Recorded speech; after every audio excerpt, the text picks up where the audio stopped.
नमस्कार, BDV news के इस बुलेटिन में आपके साथ मैं हूं स्वाति। शहर से जुड़ी खबरों को देखेंगे विस्तार से, लेकिन सबसे पहले एक नजर डालते हैं हेडलाइंस पर। भाजपा नेता पर हमला करने वाले तीनों आरोपी पुलिस की गिरफ्त में। घायल भाजपा नेता इलाज के लिए मेडिकल अस्पताल में भर्ती। बीती रात हुए हमले के बाद भाजपा नेताओं ने नशे के कारोबार करने वालों पर हमला करने का लगाया था आरोप। फरार हिस्ट्री शीटर शमीम कबाड़ी और उसके परिवार की कुंडली खंगाल रही पुलिस। कबाड़खाने में हुए विस्फोट के मामले में गिरफ्तार हिस्ट्री शीटर शमीम के पुत्र फहीम और पार्टनर सुल्तान से रिमांड पर पूछताछ जारी। पुलिस को अब राष्ट्रीय सुरक्षा एजेंसियों द्वारा की गई जांच रिपोर्ट का इंतजार। और संजीवनी नगर थाना अंतर्गत गंगानगर में सोने घर में चोरों का धावा। लाखों के जेवर और नकदी ले उड़े चोर। प्रयागराज गया हुआ था परिवार। जबलपुर वापस लौटे परिवारजनों ने संजीवनी नगर थाने में दर्ज कराई एफआईआर। प्रति सोमवार की भांति इस सोमवार को भी पुलिस ने हेलमेट डे मनाते हुए कार्यवाही की। इस दौरान शहर के प्रमुख चौराहों पर चालान करने के साथ ही लोगों को जागरूक किया गया कि हेलमेट लगाना जरूरी है। जीवन अनमोल है और इसे बचाने के लिए वाहन चलाते समय हेलमेट लगाना बेहद जरूरी है। चालान से बचने के लिए नहीं, बल्कि अपना जीवन सुरक्षित रखने के लिए हेलमेट लगाएं। कुछ इसी तरह के संदेशों के साथ पुलिस ने सोमवार को हेलमेट डे मनाया। इस दौरान चालान काटने के साथ समझाइशों का दौर भी चला।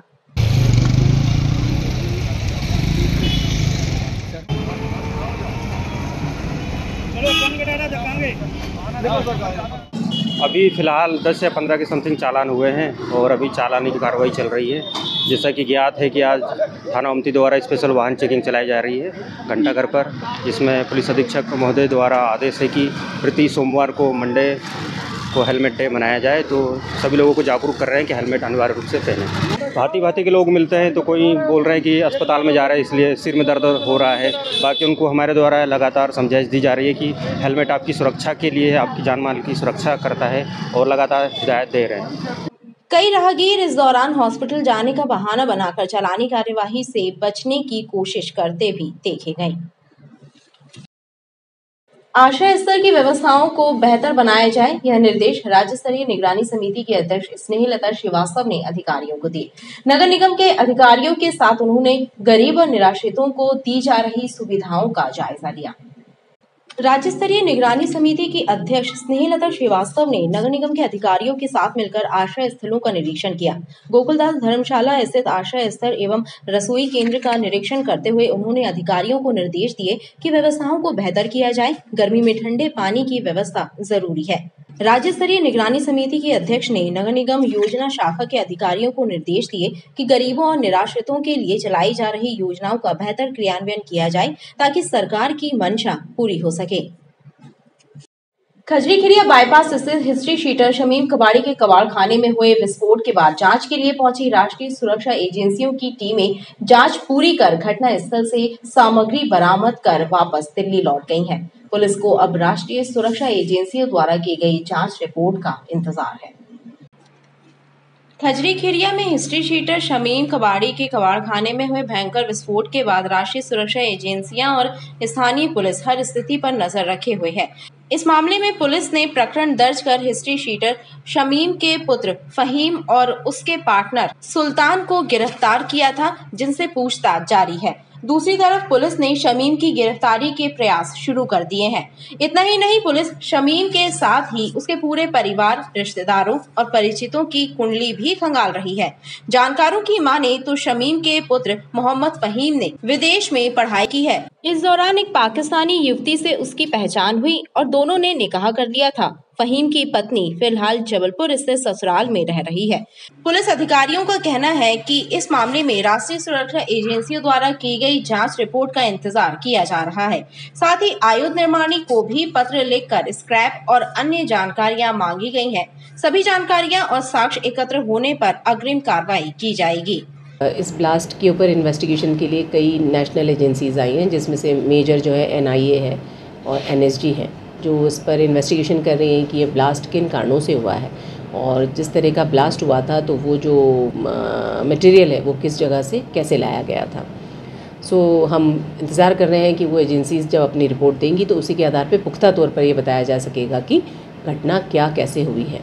जैसा कि इनिशियल प्रारंभिक तौर पर यह बहुत स्पष्ट था जब हमने अपनी बीडीएस टीम से इसको इन्वेस्टिगेट कराया था कि ये एक सिलेंडर से फटा हुआ ब्लास्ट नहीं है, ये एक मेजर ब्लास्ट है। अब उसमें ब्लास्ट के ऊपर जो भी आगे की कार्रवाइयाँ हैं वो जो रिपोर्ट्स आएंगी उसके आधार पर तय की जाएंगी।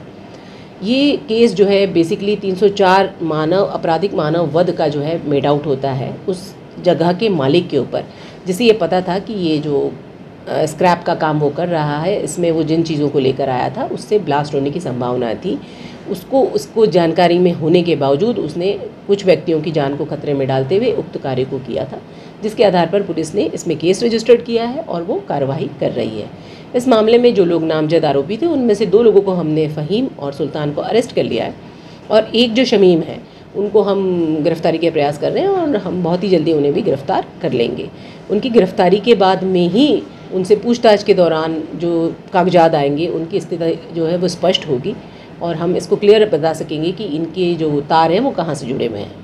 बताया जाता है कि एनएसजी और अन्य सुरक्षा एजेंसियों द्वारा घटना स्थल से एकत्र की गई सामग्रियों को जब्त कर जांच के लिए भेजा गया है। दिल्ली प्रयोगशाला में इन सामग्रियों की जांच की जाएगी और जांच रिपोर्ट आने के बाद यह स्पष्ट होगा कि यह धमाका किस बारूद से हुआ।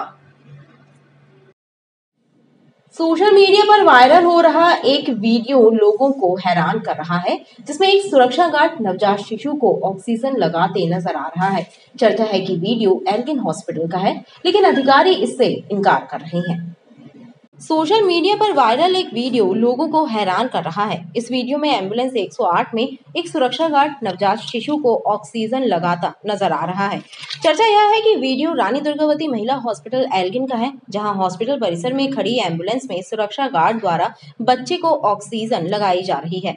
हालांकि जिम्मेदार अधिकारी इससे इनकार कर रहे हैं। इनका कहना है कि एल्गिन हॉस्पिटल में एक भी मेल सुरक्षा गार्ड तैनात नहीं है। यह वीडियो कहीं और का है। वो फोन पे हमसे पूछ रहे हैं यहाँ से कैसे जाएगा ऑक्सीजन से, व्यवस्था कर दे तो मैं ऊपर ले जाऊँ गाड़ी। देखिए, मैंने वो वीडियो देखा है और मैं ये बताना चाहूँगा आपको कि एल्गिन हॉस्पिटल में एक भी मेल गार्ड नहीं रहता है। वहाँ जितने भी गार्ड्स हैं वो फीमेल गार्ड हैं।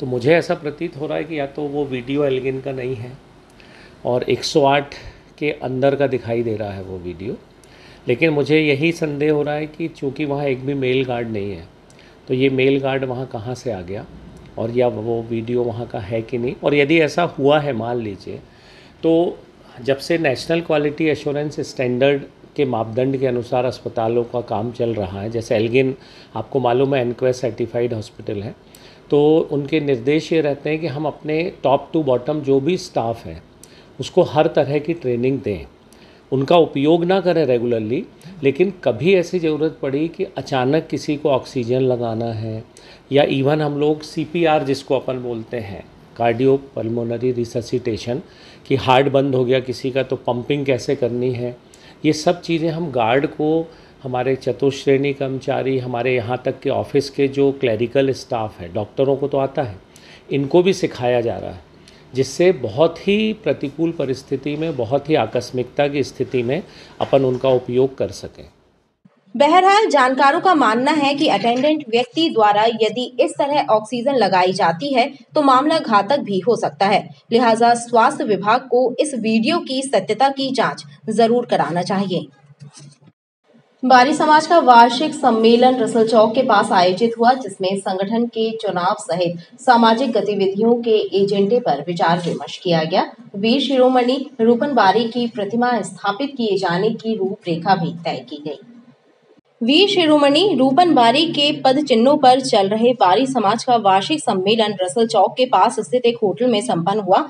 इसमें संगठन के पदाधिकारियों का चुनाव कराया गया, साथ ही सामाजिक गतिविधियों की रूपरेखा तय की गई।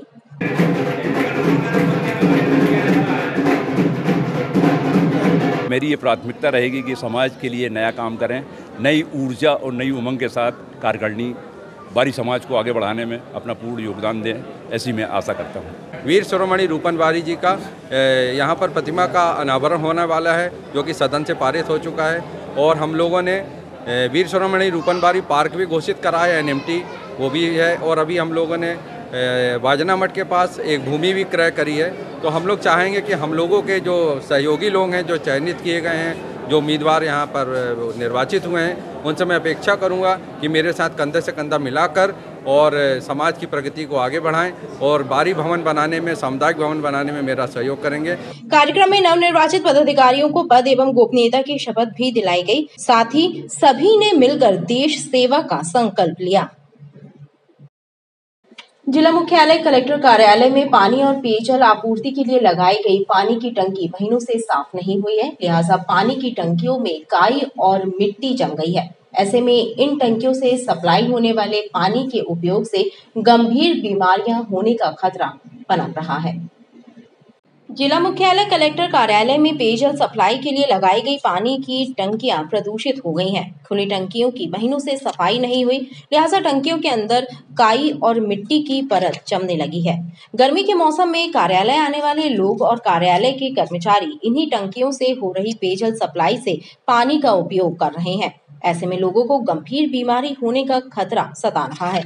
पानी की टंकियों में पनप रही गंदगी को लेकर लोगों में नाराजगी भी देखी जा रही है।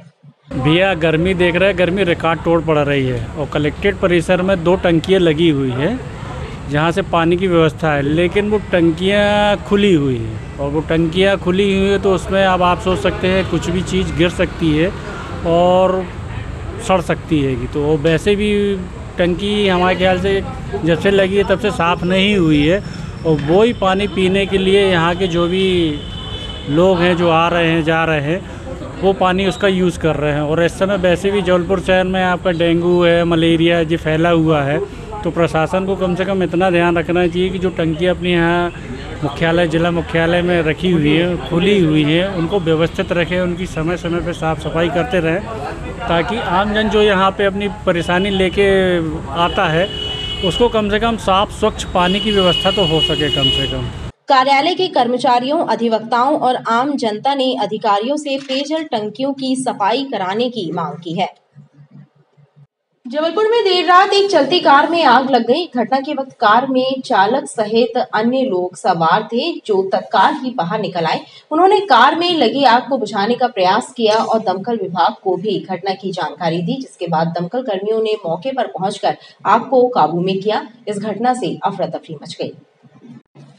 जबलपुर में देर रात एक चलती कार में आग लग गई। गनीमत यह थी कि कार सवार तत्काल ही कार से बाहर निकल आए और उनकी जान बच गई। घटना कैंट क्षेत्र में हुई। घटना के बाद दमकल विभाग को जानकारी दी गई। दमकल कर्मी दमकल वाहन सहित मौके पर पहुंचे और आग को बुझाने का काम किया। बताया जाता है कि मंडला निवासी राहुल राय कार से अपने साथियों के साथ जबलपुर आए हुए थे। काम निपटाने के बाद सभी लोग कार से वापस जा रहे थे, तभी बैटरी के पास से चिंगारी निकली और तेज धुएं के साथ कार में आग लग गई, जिसके बाद राहुल राय और कार सवार अन्य लोग कार से बाहर निकल आए।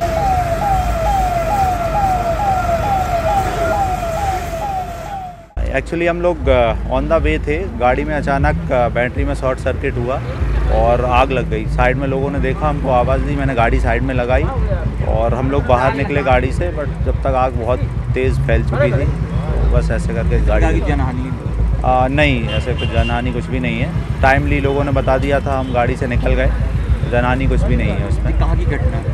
ये कैंट एरिया है जबलपुर। इस घटना के बाद क्षेत्र में काफी देर तक अफरा तफरी मची रही। जबलपुर में कृषि कॉलेज के पास भाजपा नेता मंगल सिद्दीकी के ऊपर जानलेवा हमला करने वाले आरोपियों को पुलिस ने अभिरक्षा में ले लिया है। हमले में घायल भाजपा नेता इलाज के लिए मेडिकल अस्पताल में भर्ती हैं। उन्हें गले में गंभीर चोटें आई हैं। वारदात के बाद पार्टी नेता थाने पहुंचे थे, जिन्होंने आरोप लगाया था कि नशे का कारोबार करने वालों ने भाजपा नेता की हत्या का प्रयास किया है।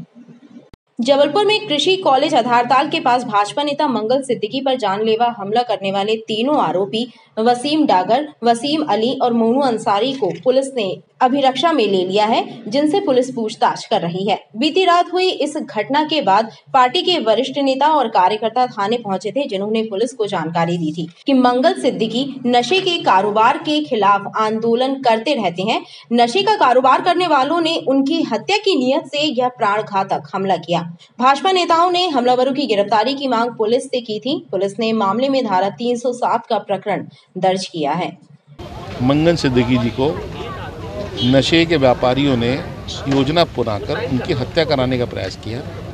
आज जब वो आधारताल थाने के सामने से निकल रहे थे कृषि कॉलेज के गेट के आसपास, तो 3 लोग इसमें, एक वसीम नाम का था, 2 लोग और थे उसके मोटरसाइकिल पे। उन्होंने उसको आवाज़ दे के रोका, स्कूटर से वो रोका, तुरंत उसकी गर्दन पर चाकू से प्रहार किया।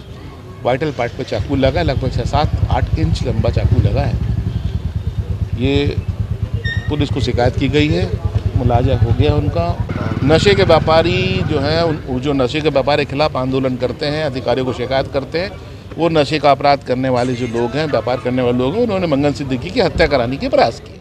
कृषि नगर के गेट नंबर 1 के पास वसीम डागर और उसके 2 अन्य साथियों ने मिलकर फरियादी मंगन सिद्दीकी को चाकू से जान से मारने, हत्या करने की नीयत से मारपीट की थी, जिस पर थाना आधारताल में धारा 307 की कार्रवाई 3 आरोपियों के खिलाफ की है, जिसमें से वसीम डागर तथा उसके 2 अन्य साथी वसीम अली और मोनू अंसारी, तीनों को अभिरक्षा में ले लिया गया है।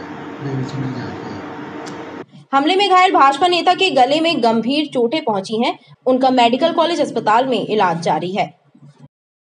रामपुर चौकी के अंतर्गत बीते दिनों एक्सेस सवार 2 युवकों ने दिन दहाड़े बीच सड़क पर चोरी की वारदात को अंजाम दिया। युवक पार्सल बांटने वाले व्यक्ति की पार्सल से भरी पन्नी चोरी करने गए। यह घटना सीसीटीवी कैमरों में कैद हुई है। खास बात यह है कि चोरी करने वाले बिना नंबर की एक्सेस वाहन में थे। रामपुर चौकी क्षेत्र नर्मदा रोड पर बीते दिनों एक्सेस सवार 2 युवकों ने पलक झपकते ही एक पार्सल वाहन वाले व्यक्ति की पार्सल से भरी पन्नी पर हाथ साफ कर दिया। वारदात को अंजाम देने वाले सीसीटीवी कैमरों में कैद हो गए। अब पुलिस इनकी पहचान और तलाश में जुटी हुई है। खास बात यह है कि दोनों बिना नंबर के वाहन से आए थे। वारदात को अंजाम देकर दोनों ग्वारीघाट की ओर भाग निकले। पुलिस ने FIR दर्ज कर इनकी पतासाजी शुरू कर दी है। इसमें एक संतोष कुमार गिरी है जो पार्सल लेके और पार्सल यहाँ वहाँ बांटते हैं, जो दिनांक 22 तारीख को अपना पार्सल लेके और डिलीवरी के लिए निकले थे और यहाँ पे BK अग्रवाल जी के यहाँ पार्सल छोड़ के रोड के ऊपर और अंदर अपना पार्सल डिलीवर करने गए थे। उसी में 2 लड़के स्कूटी से आए और पीछे से जो पार्सल उनका रखा हुआ था, जिसमें कुल 18 नंग पार्सल था, वो चोरी करके वहाँ से लेके गए हैं, जिस पर मुकदमा कायम करके विवेचना जारी है और उनकी पता तलाश की जा रही है। कुछ CCTV फुटेज में मिले हैं क्या आरोपियों के? हाँ, आरोपियों के जो CCTV फुटेज मिले हैं उस आधार पर उनकी तलाश की जा रही है। संभवतः ये किसी अन्य क्षेत्र के लड़के हैं जो वहाँ से चोरी किए हैं। पुलिस का मानना है कि वारदात को अंजाम देने वाले किसी और इलाके के हैं। ऐसे में इनकी पतासाजी पुलिस के लिए चुनौती बनकर सामने खड़ी है। संजीवनी नगर थाना क्षेत्र गंगानगर सरस्वती स्कूल के पास एक सूने घर को चोरों ने निशाना बनाते हुए नकदी और लाखों रुपए कीमत के आभूषणों पर हाथ साफ कर दिया। पड़ोसियों ने इस वारदात की जानकारी घर मालिक को दी, जिसके बाद घर मालिक और उनका परिवार प्रयागराज से वापस लौटे और उनके द्वारा थाना संजीवनी नगर में घटना की रिपोर्ट दर्ज कराई गई। संजीवनी नगर थाना अंतर्गत आने वाले गंगानगर में रहने वाले सुनील सिंह नामक एक व्यक्ति के सूने घर में चोरों ने धावा बोलकर चोरी की वारदात को अंजाम दिया। सुनील सिंह और उनका परिवार 3-4 दिन पहले प्रयागराज अपने पुत्र के पास गए थे।